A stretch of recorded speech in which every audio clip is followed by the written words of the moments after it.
नमस्कार। आज हम बात कर रहे हैं राजस्थान के मेहंदीपुर बालाजी मंदिर की।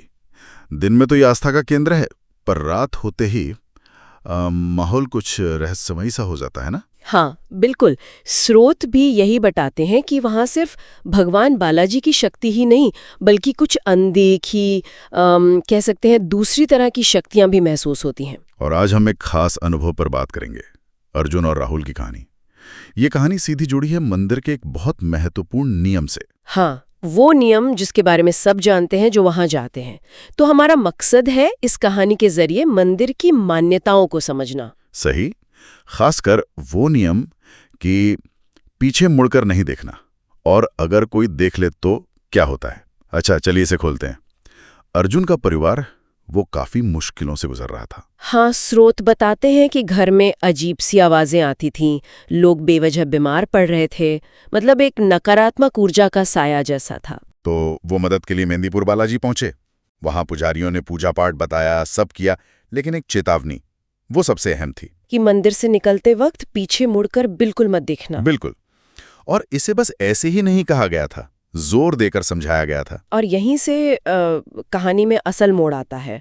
पूजा वगैरह खत्म हुई, अर्जुन और राहुल मंदिर से बाहर निकल रहे थे। तभी पीछे से आवाज आई। हाँ, किसी के कराहने की, बहुत तेज दर्द भरी आवाज, ऐसी के मतलब अनदेखा करना मुश्किल हो। अर्जुन तो नियम जानता था, वो आगे चलता रहा, शायद मन में बालाजी का नाम ले रहा हो। लेकिन राहुल रुक गया, शायद डर से या शायद बस उत्सुकतावश उसने पलटकर देख लिया। और उसने क्या देखा? स्रोत में इसका जिक्र है। हाँ, यहाँ दिलचस्प बात यह है कि स्रोत काफी साफ बताता है कि उसने क्या देखा। राहुल ने देखा कि मंदिर की सीढ़ियों के पास एक अजीब सी धुंधली सी आकृति थी। आकृति? कैसी आकृति? जैसे किसी का अधचला शरीर हो, चेहरा ढका हुआ था, परछाई जैसा, लेकिन आंखें एकदम अंगारों की तरह लाल थीं, दहकती हुई। ओह! और वो सिर्फ खड़ी नहीं थी, वो हवा में जैसे तैर रही थी और सीधा उन्हीं की तरफ, राहुल और अर्जुन की तरफ बढ़ रही थी। ये देखकर तो किसी का भी खून सूख जाए। जाहिर है। तो राहुल की क्या हालत हुई ये देखकर?